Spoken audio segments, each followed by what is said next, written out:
Vraiment, je comprenais pas ce que ça voulait dire ingénieur. Vraiment. Souvent, c'est la première image qui vient. On pense au scientifique qui travaille dans son labo tout seul à faire des expériences extraordinaires toute la journée. Le savant fou qui est tout seul dans son bureau, il n'a pas ouvert les volets depuis 3 mois. Les copines qui sont en littéraire ou en commerce, en management, ce genre de choses, elles comprennent pas forcément, mais elles voient que c'est m'épanouit, donc elles sont contentes. Je leur envoyais des vidéos de notre drone quand on s'entraînait à le piloter. C'est vrai que c'est pas forcément ce à quoi ils s'attendaient et du coup assez éloigné de l'image qu'ils pouvaient avoir au moment où on a choisi de faire notre choix en seconde, première, terminale, quoi. On est en cours de méca-aéro, donc l'idée c'est de construire un drone et donc optimiser tout ce qui est aérodynamisme, bien choisir les matériaux, les structures, etc.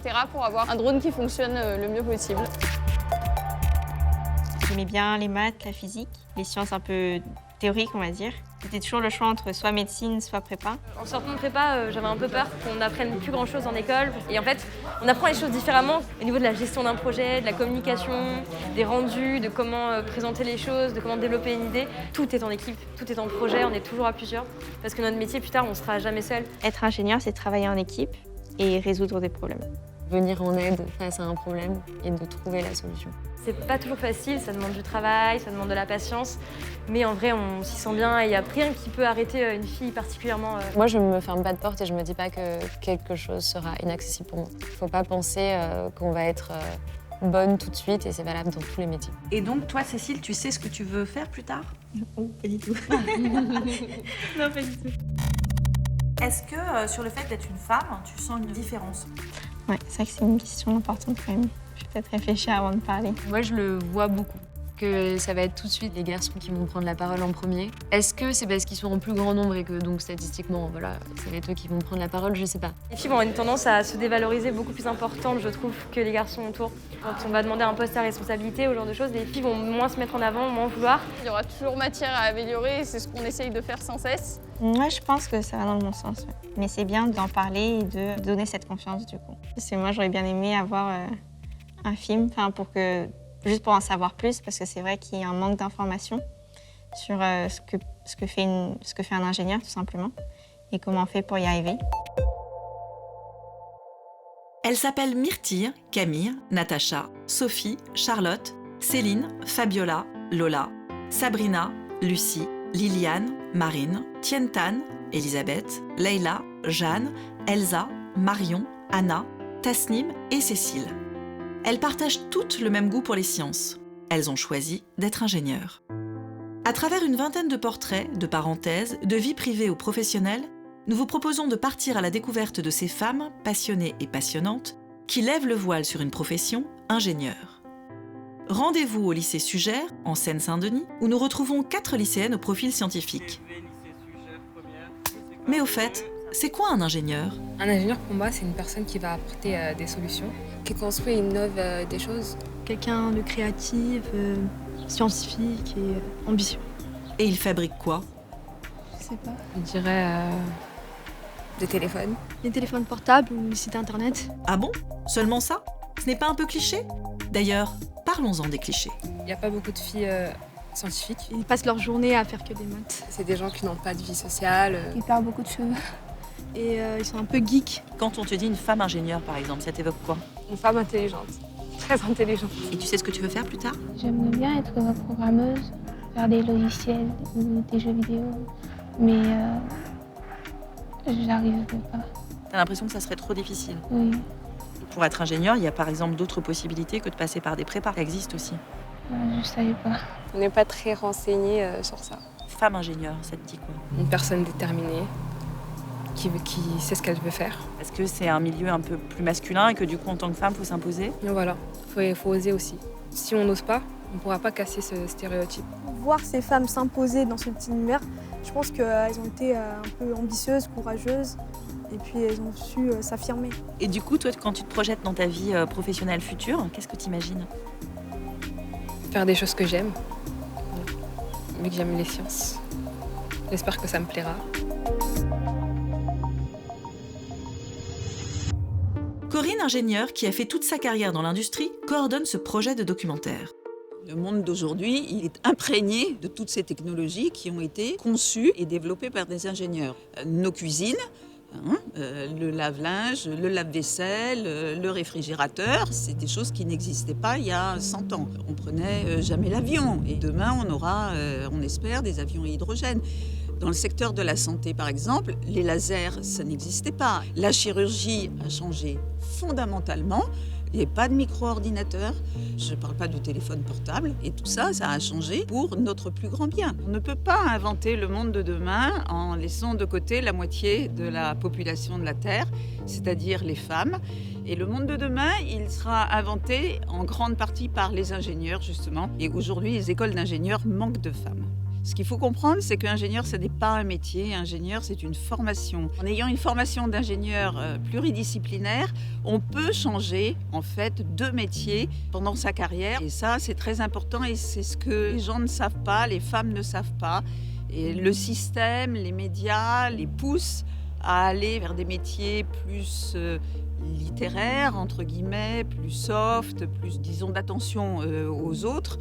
Mais les métiers qu'exercent les ingénieurs sont aussi des métiers d'attention aux autres. Quand on conçoit le mode de vie qu'on pourra avoir demain et qui sera durable, c'est une vraie façon de participer au changement de notre modèle économique pour en faire un meilleur demain. Et ça, il faut que les jeunes femmes en prennent conscience. Elles ont leur part et elles sont attendues par les entreprises parce qu'on a besoin d'elles pour concevoir ce monde de demain. Plus de femmes ingénieures pour concevoir le monde de demain, une évidence ?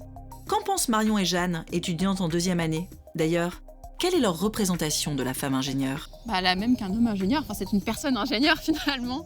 C'est quelqu'un qui a un attrait pour la science et qui aime résoudre des problèmes techniques. Mais les problèmes techniques, c'est pas forcément avoir les mains dans le cambouis et bidouiller des robots. Ça peut être travailler sur de la programmation, résoudre des problèmes énergétiques. Enfin, c'est pas forcément le petit rat de laboratoire avec ses 2 petits verres de lunettes qui bidouille dans son coin, quoi. En fait, ingénieur, ça veut un peu tout et rien dire, femme ou pas. Il y en a qui vont être de vrais scientifiques, qui vont faire de la physique, qui vont faire des maths, de l'informatique, parce qu'il y a ça aussi. Il y en a qui vont faire un métier plus global, gérer un projet.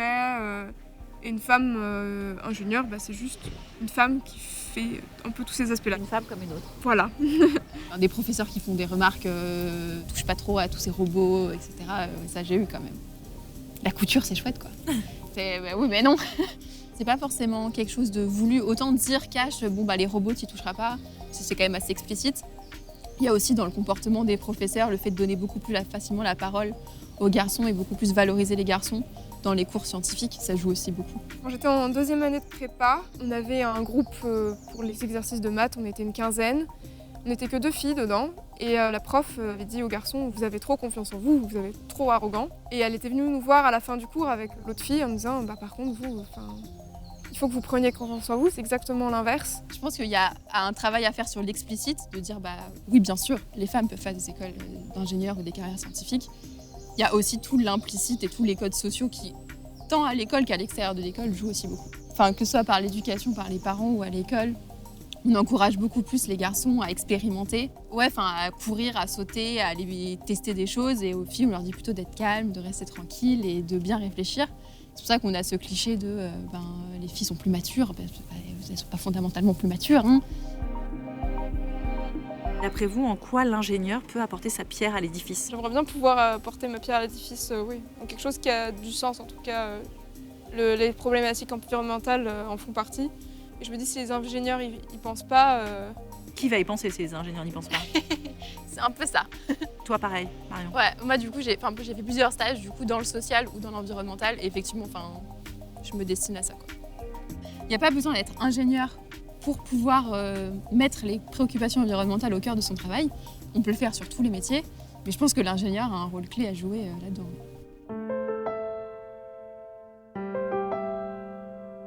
Une expertise en développement durable, voilà ce que recherchait Fabiola, ingénieure dans la start-up Sublime Énergie, chargée de la méthanisation des déchets. Méthanisation ? Fabiola va vous en parler. Je suis très entrée dans tout ce qui est transition énergétique. Donc, lorsque l'offre m'a été donnée de faire partie de l'équipe Sublime Énergie, je n'ai pas hésité. Sublime Énergie, c'est l'entreprise qui va révolutionner tout le secteur de la méthanisation en France et dans le monde. C'est une start-up qui aujourd'hui conçoit et développe des technologies pour la collecte, le transport, l'épuration du biogaz et ainsi que des possibilités de valorisation par la suite. Cette technologie permet en fait de réduire des émissions de CO2 en valorisant le biogaz sous forme de carburant, ce qui permet de remplacer les hydrocarbures fossiles. On appelle généralement cela dans notre jargon l'économie circulaire. Donc utiliser quelque chose que nous devions jeter pour en fait nous réapporter de la valeur. Ce qui me donne le punch justement le matin de me lever, c'est aller vers le client. Vu que moi je suis responsable des études, j'ai donc cette responsabilité de toujours comprendre les besoins du client, les matérialiser de telle sorte qu'on puisse en fait revenir vers eux avec une solution.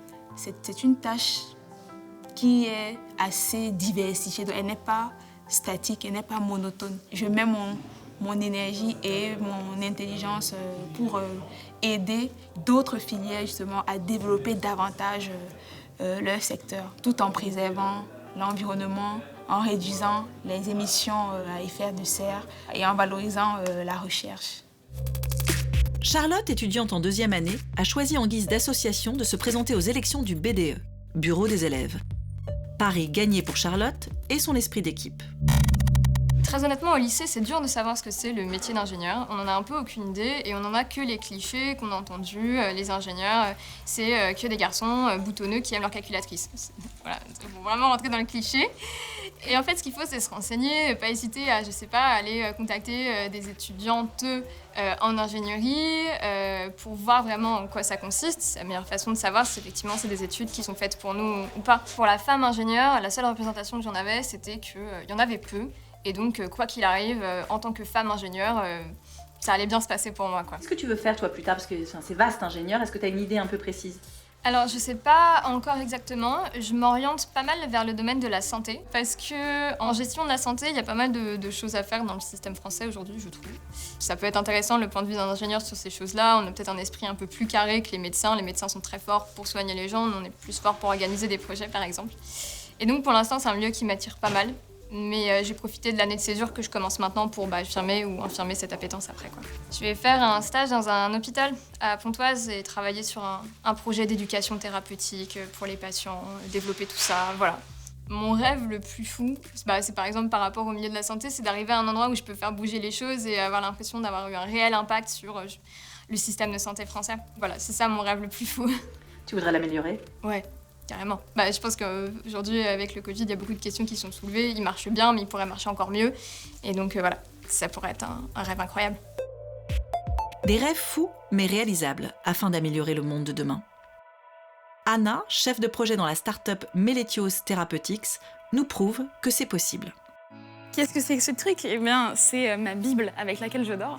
C'est un livre assez complet et très intéressant sur toutes les pathologies virales qui peuvent exister. L'entreprise dans laquelle je travaille développe des médicaments antiviraux, donc c'est quand même assez spécifique. Globalement, pourquoi on fait ça? Parce que on a bien vu que les maladies virales pourraient avoir des impacts assez considérables dans les décennies à venir. Et l'entreprise, elle essaye de réconcilier la possibilité de commercialiser des médicaments avec les rêves de nos fondateurs en fait, et qu'on puisse ensuite avancer et faire des preuves assez solides que notre médicament marche. J'ai toujours eu une certaine appétence pour la science, que mon papa avait plus ou moins pressenti. Et il y avait eu un forum de l'orientation, je pense que j'étais à peu près en 4e ou quelque chose comme ça, et mon père m'avait dit « Peut-être que tu devrais aller voir les métiers d'ingénieur, ça pourrait peut-être t'intéresser. » Et l'ingénieur en question qui présentait avait 65 ans et travaillait sur une plateforme pétrolière. Et je me suis dit « Mais j'ai pas envie de faire ça du tout. » Alors je me suis dit « Je vais jamais être ingénieur de ma vie. » Et puis voilà quoi. Pour être honnête, la vue du sang c'est un petit peu compliqué. Et je me suis dit que c'était clairement pas quelque chose, les études de médecine, je pouvais pas supporter ça pendant 10 ans. Faire des prises de sang, je suis juste pas capable quoi. Et pour autant, il y a quand même plein de choses à faire dans la santé qui sont en rapport avec les sciences. Et le métier d'ingénieur permet d'accéder à ce genre de métier. Eh bien, qu'est-ce qui vous intéresse alors, le coronavirus ou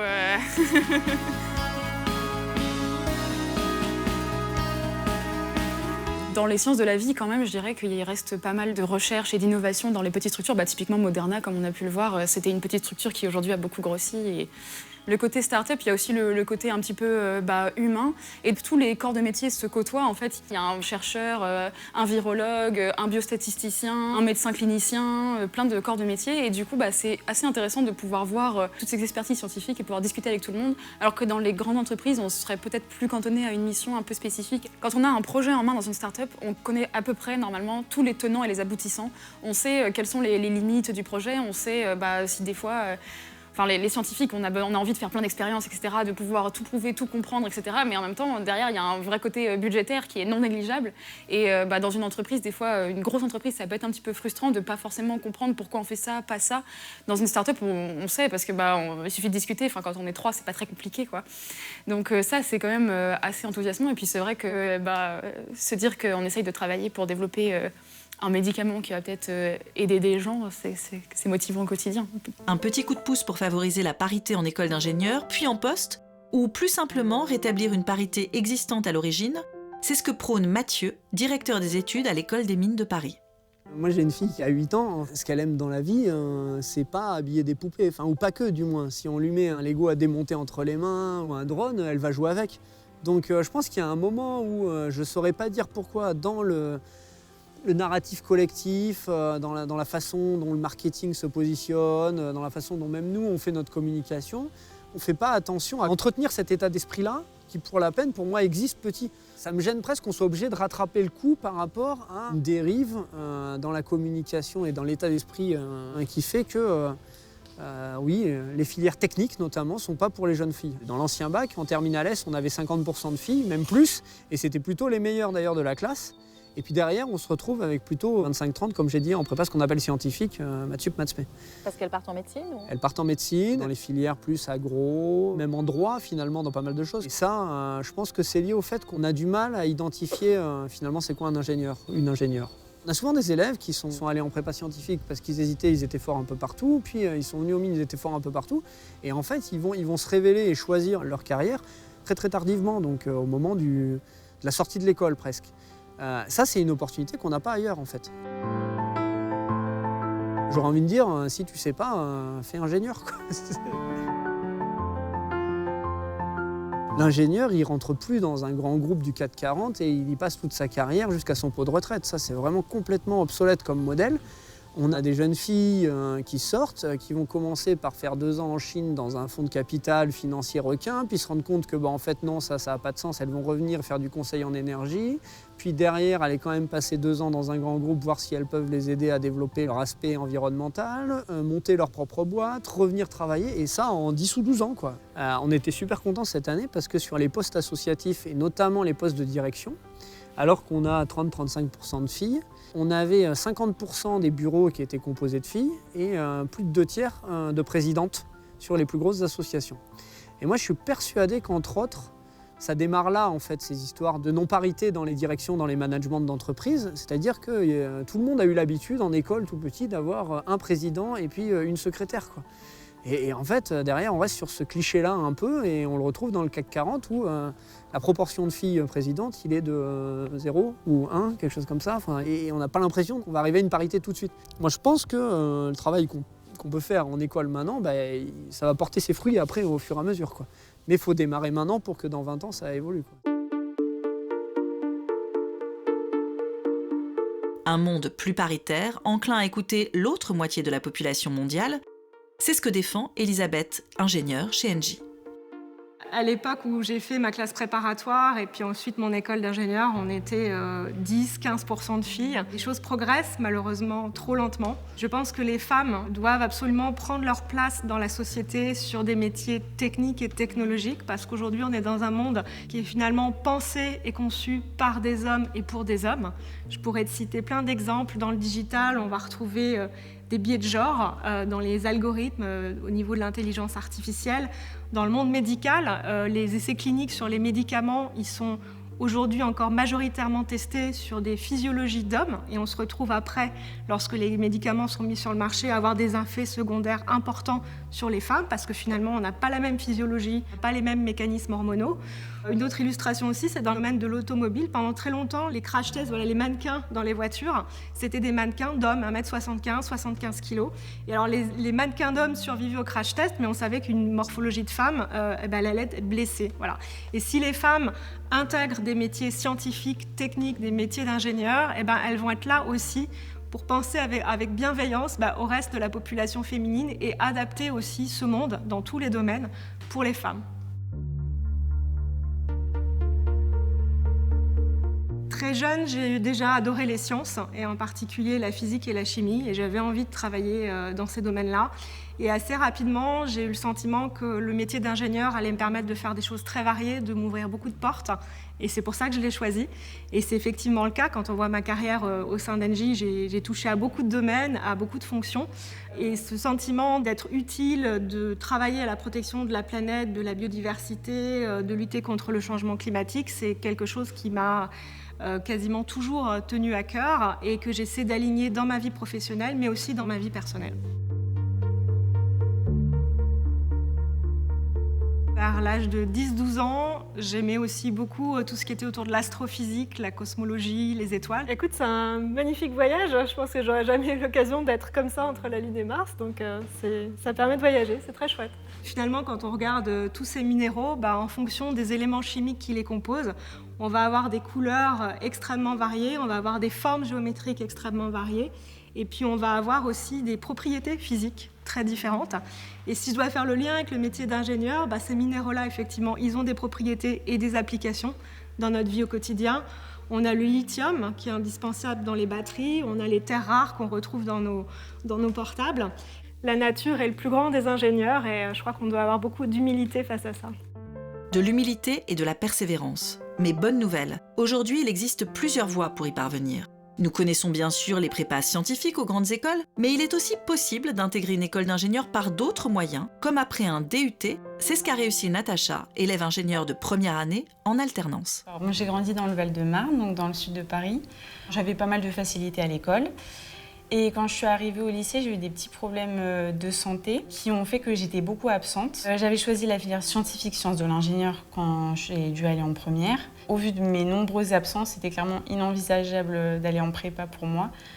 Donc j'ai décidé de m'orienter vers un DUT. Ça permettait quand même d'avoir une approche scientifique, de découvrir plein de domaines de la physique, par exemple l'optique, la chimie, mais aussi la mécanique, enfin voilà, c'était pluridisciplinaire. À mon DUT, on me proposait de faire une alternance en deuxième année. Je me suis beaucoup posé de questions sur est-ce que je devais le faire ou pas, parce que c'est quand même beaucoup de contraintes, ça prend beaucoup de temps, et puis on n'a pas beaucoup de vacances. C'est un peu comme si on faisait deux formations en parallèle, une formation plus théorique, en quelque sorte à l'école, et une formation plus pratique en entreprise. Être un ingénieur qui a une expérience de technicien dans un atelier de maintenance chez Air France Industrie pour réparer des moteurs d'avion, ça n'a pas de prix. Enfin, typiquement, quand on est en cours, on est avec des gens de notre âge. Par contre, quand on est en apprentissage, on est avec des gens qui ont 10 ans de plus que nous, 20 ans de plus que nous, certains qui ont des enfants, d'autres qui n'en ont pas. Et du coup, c'est super intéressant d'avoir cette diversité-là. Et aussi, un autre truc que j'adore avec l'alternance, c'est le fait que ça casse vraiment la routine. Quand on est en première, par exemple, et qu'on doit faire le choix entre se tourner plutôt vers l'ingénierie ou la médecine, quand on est en scientifique, du moins, on va dire que c'est les deux catégories qui existent, on a souvent tendance à se dire, voilà, ceux qui vont se tourner vers la médecine, c'est ceux qui aiment le côté humain, et ceux qui vont se tourner vers l'ingénierie, c'est ceux qui aiment les machines.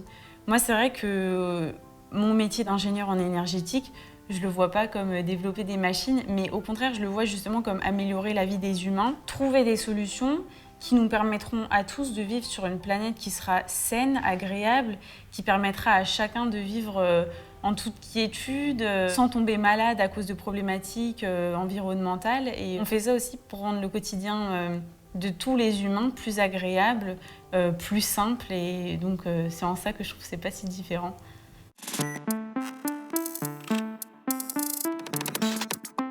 De l'expérience, une connaissance du terrain, un esprit d'observation, l'ingénieur est plus pragmatique qu'il n'y paraît. Marine nous le confirme. En école d'ingé, très souvent, on a certes les cours qui nous apprennent des choses, mais ce qui nous apprend le plus, c'est de participer en fait, à des projets associatifs. Moi, par exemple, j'ai organisé un tournoi de rugby à 7 international, alors que j'avais jamais fait ça, mais mes prédécesseurs m'ont filé des docs, etc. En fait, tout ça, ça permet après quand on arrive dans un environnement, de s'adapter aussi ultra rapidement. Donc en gros, là, on est dans la ligne pignon. C'est quelque chose comme ça avec des dentures. Et là, on va avoir des cannelures qui vont arriver ici. Ces pignons, ils permettent de faire toute la partie transmission de puissance dans un moteur. Et moi, dans cette ligne-là, je suis en quelque sorte l'adjoint du chef de ligne. Et donc, je l'aide sur la partie amélioration continue. Donc, comment, en fait, on fait en sorte que les opérateurs travaillent mieux. Donc, avec tout un aspect ergonomique, amélioration de la performance de travail.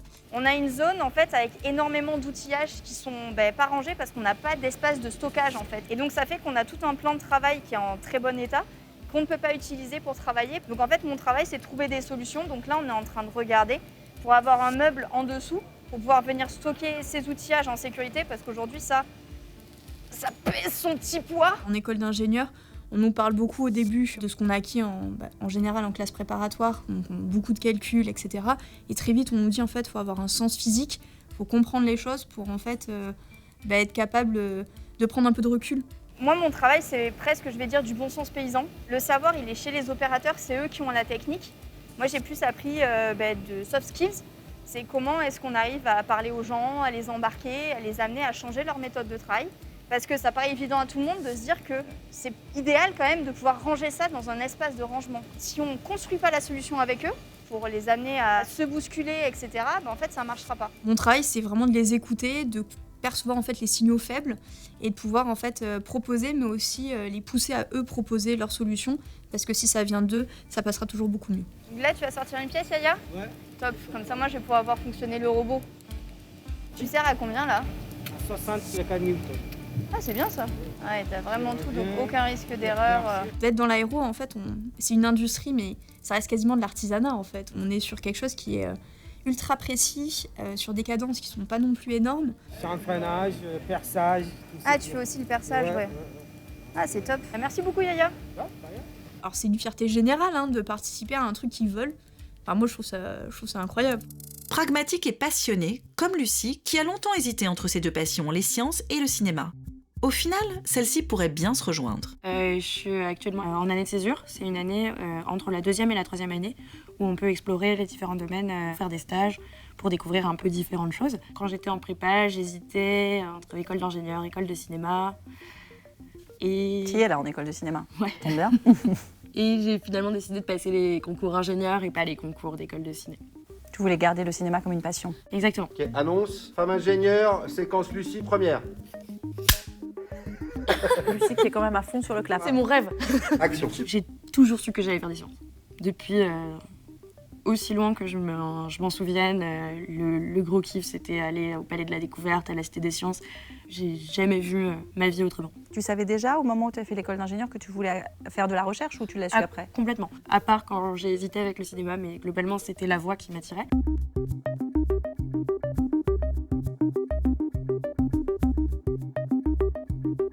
Gélatine. Ça s'appelle des gélatines. Je crois qu'en ciné, en fait, pour parler de la couleur, on parle de la température de couleur. À la base, ça vient de la physique. Ça vient de ce qu'on appelle le rayonnement de corps noirs. En regardant des objets interstellaires, je regarde leur couleur et du coup, j'en déduis la température. C'est la loi de Wien. Et c'est même par la couleur qu'on mesure la température des objets interstellaires. D'accord.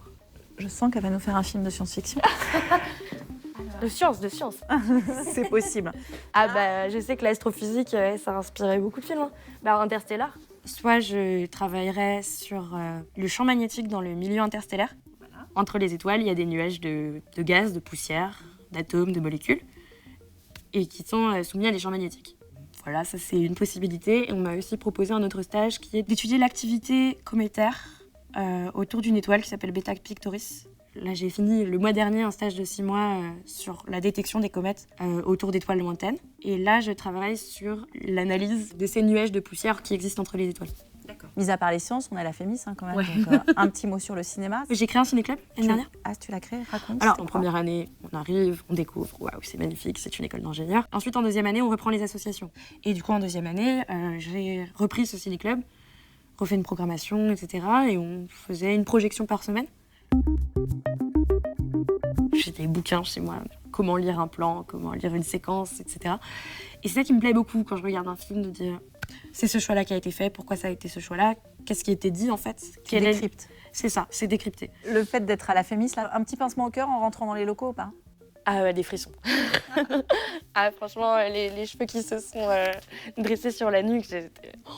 Et enfin, alors ça c'est l'incontournable du cinéma, fond vert. Du coup, est-ce que vous pouvez mettre, par exemple, avec des comètes qui passent?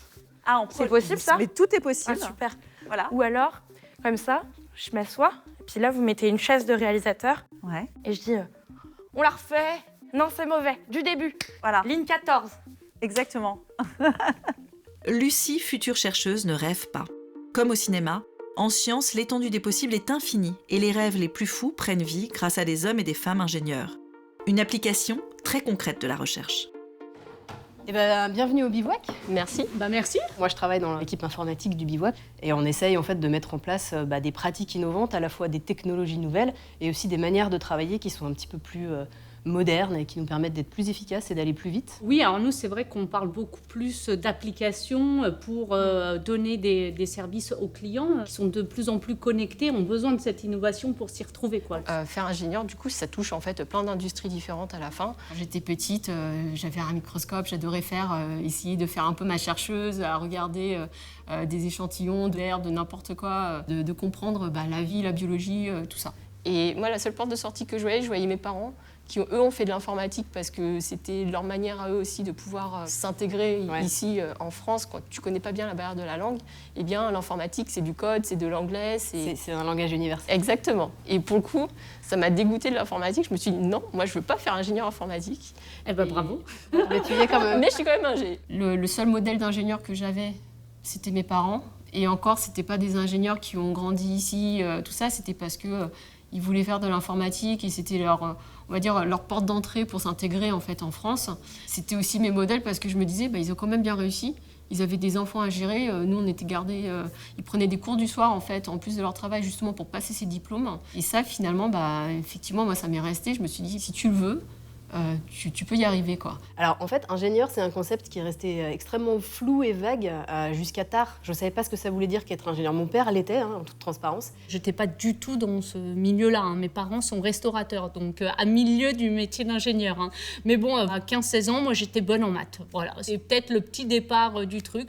Souvent, les filles en sciences, c'est plutôt le médical qu'elles choisissent. Mais moi, ça ne me passionnait pas plus que ça. Donc je me dis, tiens, je vais m'orienter vers ingénieur parce que ça laisse encore tout un champ de possibles, en fait. Moi, j'ai commencé par faire du code. J'étais développeuse au début. Après, j'ai fait plutôt du management de projet. Aujourd'hui, je pilote un petit peu des équipes. Il y a une forte composante innovation dans ce qu'on fait. Et c'est aussi être ingénieur. Souvent, on dit, tiens, l'IT dans une banque, c'est pas parlant. Ceux qui ne sont pas dedans ne savent pas ce qu'on fait. Typiquement, aujourd'hui, on peut payer dans les petits commerçants via le mobile. On ne sort plus sa carte bleue. C'est des applications qu'on doit développer. Donc ça, je pense que ça parle à tout le monde, quoi. On découvre beaucoup dans la technologie, dans l'innovation, mais aussi dans la manière de travailler. Il y a 15 ans, moi, quand je suis arrivée, le chef disait, il n'y a plus cette notion de hiérarchie. Les managers sont plutôt des coachs pour faire avancer nos jeunes et leur donner du concret et du sens. Je pense que les nouvelles générations ont beaucoup besoin de ça. La vie d'ingénieur a beau être prenante, il n'en demeure pas moins qu'elle se nourrit volontiers de passions parallèles. Pour le moment, je suis en année de césure, donc entre ma 2e et ma 3e année. Et pendant ma césure, je fais un master en physique des plasmas. C'est le cœur de la physique, c'est des très belles équations, des très beaux concepts. Et moi, c'est vraiment ça qui me passionne. Je pense que j'aurais pu faire ce que je voulais. J'aimais beaucoup les arts, j'aimais beaucoup la musique, la littérature également. Mais je pense que inconsciemment, j'ai quand même été un peu plus attirée vers les sciences. Finalement, si tu fais des sciences, après, tu auras quand même ce bagage-là qui te permettra de soit continuer, persévérer, trouver quelque chose de très technique, très scientifique, soit au contraire, d'élargir l'éventail des possibilités, d'aller vers quelque chose avec un peu moins de science dedans.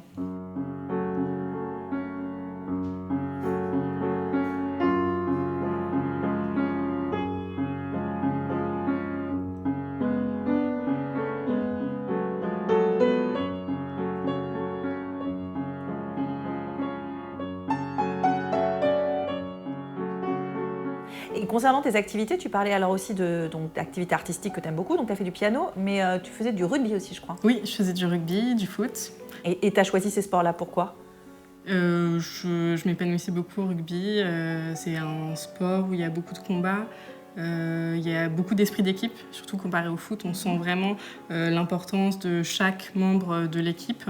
J'ai rencontré des personnes incroyables en faisant du rugby et c'était vraiment un très beau moment collectif à chaque match, même les entraînements. Et pour ça, je ne regrette pas du tout. Peut-être que j'aimais un peu le défi, le challenge. C'était vraiment ce qui m'attirait, moi, personnellement. Donc je ne réfléchissais pas du tout et j'ai vu qu'il y avait un club de rugby, je me suis inscrite.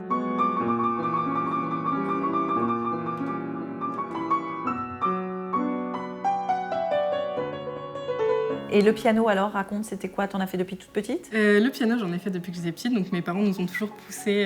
Donc j'ai 2 frères, on devait choisir un instrument quand on était petit. Et donc moi j'ai choisi le piano. Donc j'en ai fait dans une école de musique, ensuite je suis rentrée au conservatoire et j'ai arrêté le conservatoire juste avant d'avoir le diplôme. Je regrette un peu maintenant parce que ça aurait été bien de au moins avoir fini le 2e cycle, 3e cycle de conservatoire, mais bon. Bon, ça va, t'es encore jeune, tu peux reprendre plus tard, ça c'est pas un problème. Passionnée de sciences n'empêche pas une vie de femme plurielle et épanouie. Du rugby au piano pour Leïla, en passant par la littérature, à une vie de femme passionnée d'équitation pour Camille. L'exigence reste le maître mot de ces femmes.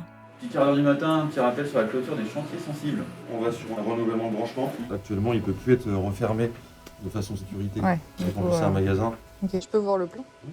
Ce qu'on vérifie sur ce type de plan, c'est la localisation et la situation pour être sûr que ça va être un environnement sécurisé. Merci. Voilà, du coup, on va aller faire un petit point matériel, voir si on a tout prévu. Les 2 techniciens qu'on va suivre ce matin sont partis préparer le camion pour mettre le matériel nécessaire à l'intervention. Et on va aller du coup renouveler un branchement sur le réseau gaz à l'intérieur de Saint-Brévin ce matin. Pour être prête toujours à mettre en couple. Ouais, ça va être un type de robinet comme ça là qu'on va devoir modifier. Ouais. Je l'ai vu passer le fourreau noir. Là du coup c'est les joies du chantier. Le trou est pas assez grand pour qu'ils puissent tous les 2 travailler en sécurité. C'est très rare que ça se passe exactement comme prévu et c'est là toute l'expertise et la capacité d'adaptation des techniciens et du management qui sont autour d'eux pour être capable de réagir comme il faut, rapidement et sereinement. En terminale, j'étais pas sûre du métier que je voulais faire. Enfin, j'en avais à vrai dire aucune idée et aujourd'hui encore aucune idée vraiment du métier que je ferai demain. Et c'est pour ça en fait que j'ai choisi la voie de la prépa scientifique et de l'école d'ingénieur derrière. Parce que pour moi c'était vraiment la voie qui me permettait d'être la plus libre dans mes choix et d'aller adapter ce que je fais et mon métier à mon envie du moment. À la fin de la journée, avant de rentrer chez moi, je passe monter à cheval. Donc je vais aux écuries. C'est vraiment pour moi un moment privilégié parce que ça me permet de faire ma coupure entre ma journée professionnelle et le moment où je rentre chez moi. La préparation, c'est un peu le moment où je coupe un peu de toute la journée avant de me mettre à cheval. Et lui, il est trop content de faire l'idiot avec ses copains. Quand je passe ma main là, je vois s'il a des douleurs, s'il est en forme, s'il est bien relâché. Et moi, ça me permet, avant de me mettre à cheval, de prendre 2 secondes pour être avec lui. Il y a nos 2 journées à concilier, la sienne et la mienne. Mais ça va, maintenant on se connaît bien, on s'adapte.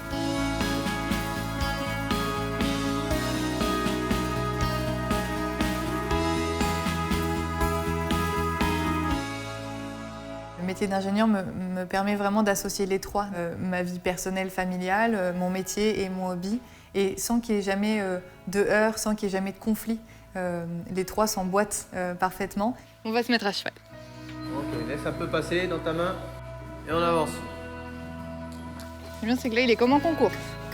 Je suis en train d'installer un petit dispositif de cavaletti. Le but du jeu c'est de faire soit 4 foulées, soit 5 foulées, 4 foulées, afin de varier l'allure entre les 2 barres. Je sais pas si je suis bien droit, mais moi je suis pas ingénieur.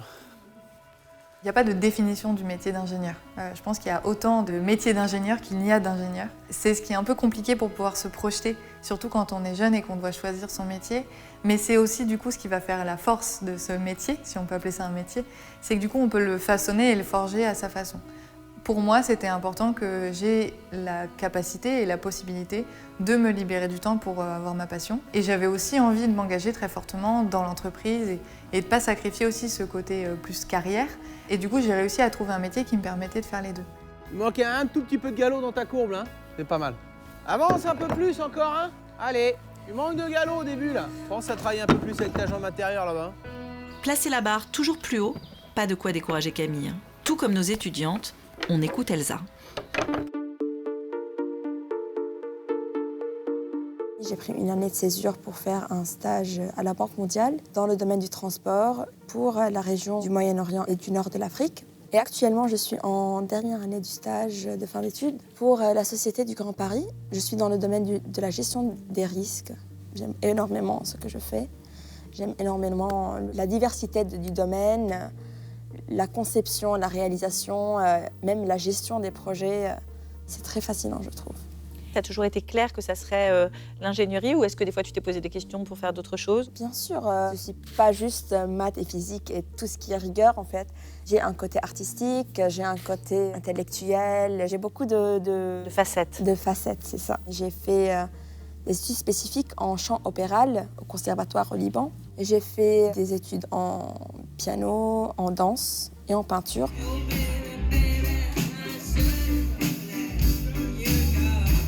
L'année passée, quand j'étais en césure, j'ai chanté avec l'équipe musicale de la Banque mondiale. Et avant ça, j'étais dans la chorale de mon université au Liban.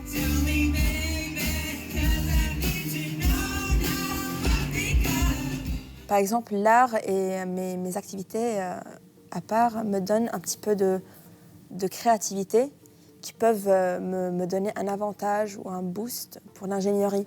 Parce qu'on a besoin, bien sûr, de créativité en tant qu'ingénieur pour pouvoir trouver des solutions, pour pouvoir concevoir un nouveau produit, avoir plus d'intelligence créative dans les modèles qu'on construit. Je trouve que l'un aide l'autre. Et même dans l'art, il faut avoir cette rigueur pour pouvoir avoir aussi une discipline et pas juste... Pas partir dans tous les sens. Oui, c'est ça. Et pour ton futur proche, tu veux rester ici, retourner au Liban? Comment tu vois les choses? Je compte rester en France pour le moment. C'est très adapté à mon profil puisqu'il y a le côté artistique dans Paris, par exemple, et il y a le côté ingénierie qui est très développé. Rendez-vous sur un chantier du Grand Paris où nous retrouvons Sabrina, salariée de Vinci, qui s'amuse à défaire les idées reçues. Ici, on est sur le site de l'ouvrage annexe numéro 8, donc c'est un puits. C'est l'ouvrage majeur du projet puisqu'on est vraiment au milieu de la ligne, donc on est au 6e kilomètre. C'est un ouvrage qui va avoir le départ d'un tunnelier et qui va recevoir l'arrivée d'un deuxième tunnelier, une espèce d'énorme perceuse qui creuse le sous-sol et les métros que chacun peut prendre le matin. C'est surtout une histoire de passion. Je suis tombée dedans quand j'étais petite. Je me suis pas vraiment posé la question de ce que je voulais faire à l'époque. La seule chose que je voulais, c'était faire comme mon papa, rentrer le soir et avoir les yeux qui brillaient de ce qu'il avait fait la journée. Ma fille a 7 ans. Donc c'est marrant parce qu'elle m'a fait une ou deux réflexions en me disant mais maman, mais c'est pas possible, c'est un métier d'homme. Et petit à petit, elle est assez fière. Je l'ai vue hier, on se baladait encore dans la rue, il y avait des travaux. Et on était avec une de ses amies, elle me dit ma maman, sur son chantier, elle a des engins encore plus gros que ça. Donc je pense qu'elle voit simplement que je suis assez heureuse quand je rentre. Et moi j'espère faire comme mon papa a fait pour moi, prendre la ligne 18 un jour avec ma fille et lui dire tu vois ça, maman elle y a participé. Voilà. Et ça, je pense que je serais très fière. Ouais. Ce métier s'ouvre de plus en plus aux femmes. Et tu le disais justement, oui, les femmes, elles se mettent elles-mêmes certaines barrières parce qu'en fait, elles n'avaient pas jusqu'à présent des rôles modèles à qui s'identifier. Donc on est aussi de plus en plus nombreuses à avoir des postes de direction ou des carrières, en tout cas dans le BTP. Et je me dis, mais mesdames, pourquoi vous mettez des freins? Tout est possible. J'ai une petite fille, je suis mariée, je fais du sport par ailleurs, voilà. Donc oui, en fait, on attire de plus en plus de femmes. Et moi, je leur dis, venez, parce que vous allez adorer, en fait. Vous allez adorer. Je suis féministe, je suis pour les quotas en entreprise, parce que je trouve qu'aujourd'hui, même si les choses évoluent, elles évoluent doucement. Voilà. Donc oui, non, mais la place des femmes, elle est essentielle, ne serait-ce que pour... apporter un peu de sérénité parfois face aux décisions. La testostérone n'est pas toujours de bons conseils.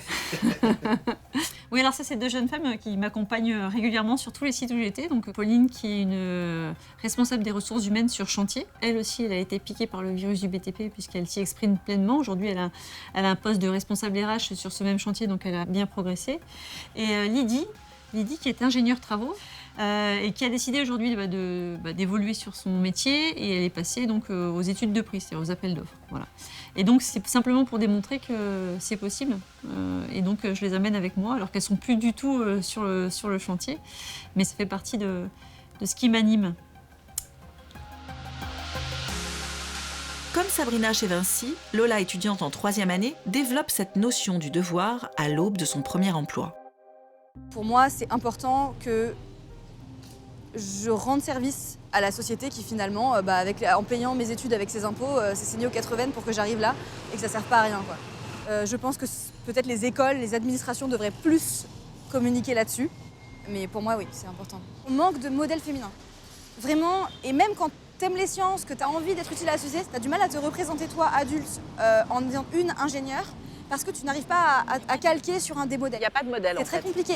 Cette année, aussi en faisant mon stage de fin d'études, je me rends compte à quel point il y a des femmes qui font des choses super dans différents secteurs de l'industrie, dans différentes grandes boîtes, et qu'en fait, on ne les voit pas quand on est à l'extérieur.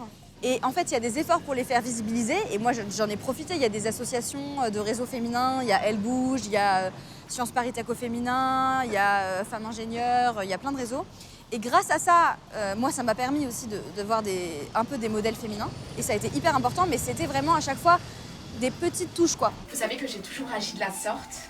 Ah, vous voulez dire les grands airs et la voix émouvante. Tu as cette passion très forte pour le théâtre, ça te prend beaucoup de temps?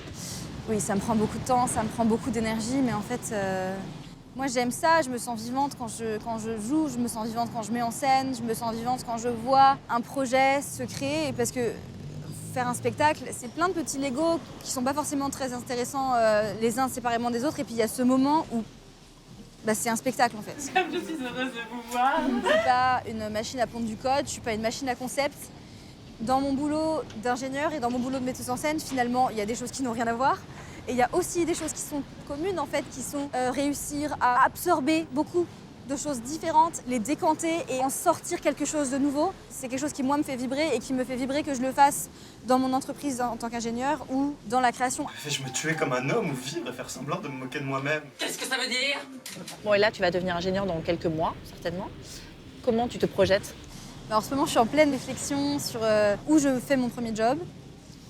Moi, je sais que je ne pourrais pas bosser pour des entreprises qui, éthiquement, ne me correspondent pas, qui vont dans le mur au niveau social ou environnemental. Je veux rendre à la société une partie de ce qu'elle m'a donné. Et je ne peux pas rendre à la société en poussant la société vers un effondrement. Parce que c'est ça le risque.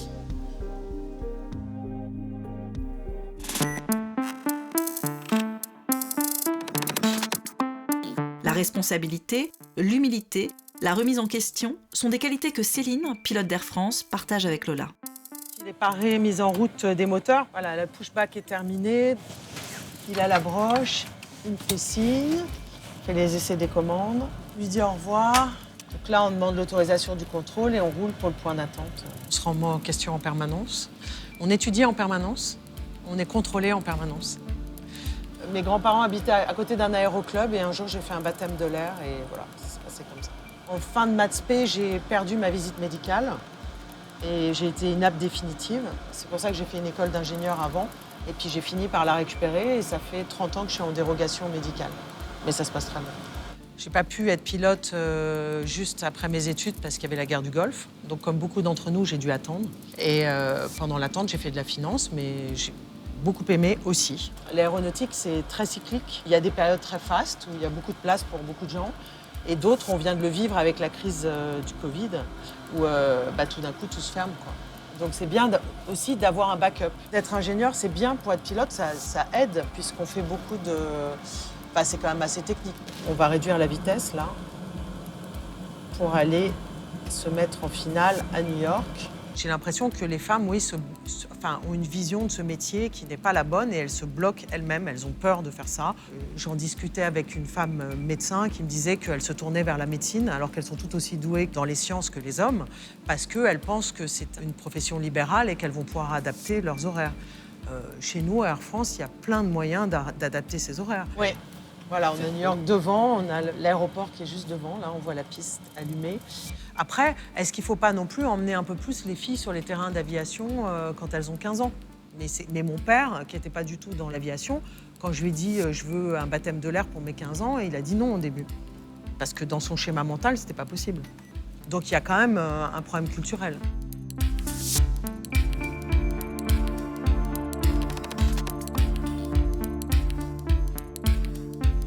Beaucoup beaucoup de ces messieurs le reconnaissent, on a des approches qui sont différentes. En tant que commande bord, on est moins dans l'autorité, on est plus dans la responsabilité, je pense. Ellis Island, la Statue de la Liberté, Manhattan, Hudson River. Pas facile de s'y poser. J'ai eu une vie de maman épanouie. Je pense que mes garçons n'ont pas souffert de mes absences. Ils ont beaucoup bénéficié de mon métier aussi parce qu'ils ont pu voyager avec nous. Ils ont pu s'ouvrir sur le monde. Je pense que ça a été que du positif pour eux, en tout cas. 1000. Là, on va bientôt se poser. Je vais reprendre l'avion à la main. Il y a encore une question. L'avantage de notre métier aussi, c'est qu'entre le moment où je suis rentrée en France, il y a plus de 20 ans, et maintenant, il y a eu une énorme évolution dans les facteurs humains, la façon justement de se comporter dans un cockpit, la sécurité des vols. 50. Et maintenant l'écologie. Donc il y a des challenges en permanence. Je pense que c'est ce qui est passionnant aussi. Notre documentaire vient d'atterrir après 50 minutes de vol. Le temps pour nous de remercier nos ingénieurs pour leur participation. D'ailleurs, qu'est-ce qui les a motivés à participer à ce film ? Ont-elles un dernier message à nous livrer ? Ma première réaction, ça a été de le faire pour aider les jeunes filles à venir sur ces métiers qui sont quand même très plaisants ou très enrichissants. Ça me fait plaisir de pouvoir aider et justement donner cette main à ceux derrière nous. Je m'épanouis dans le métier d'ingénieur, et ce, même si je suis une fille, et donc il n'y a pas de raison qu'une autre fille s'épanouisse moins que moi. Moi, j'ai envie de leur dire que si on n'essaie pas, on ne peut pas avancer et on ne peut pas devenir meilleur. Moi, j'y ai très bien trouvé ma place, donc c'est ce que je souhaite à autant de possible derrière. N'ayez pas d'a priori, les entreprises vous attendent, les équipes vous attendent, les collaborateurs vous attendent. Deviens ingénieur et relève les grands défis du monde de demain. Notre travail, en fait, c'est de se parler, de s'écouter, et donc il y a beaucoup d'humains, et c'est ça le mieux, en fait. Bref, si tu aimes trouver des solutions, faut pas hésiter, on aura toujours besoin de toi. Si vous êtes passionné, allez jusqu'au bout et allez dans ces métiers scientifiques. Et si vous aimez les sciences, foncez quoi. Faut y aller, c'est passionnant. Il faut y aller, c'est passionnonnant. Si t'as envie de faire des sciences, même si t'as peur de pas y arriver, c'est pas grave, tente. Allez-y les filles, n'hésitez pas. Je dirais de faire des sciences. Si t'as pas envie, ça sert à rien. Et si t'as envie, vas-y. Vous trouverez forcément un domaine qui vous intéresse. Faut un peu sortir de sa zone de confort, faut pas avoir trop peur. Il n'y a pas de limitation en tant que femme de faire ses études. Elle trouvera forcément son compte. Il est assez vaste, ce domaine de l'ingénierie.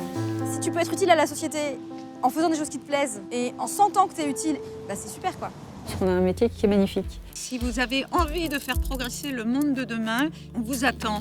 On a besoin de vous.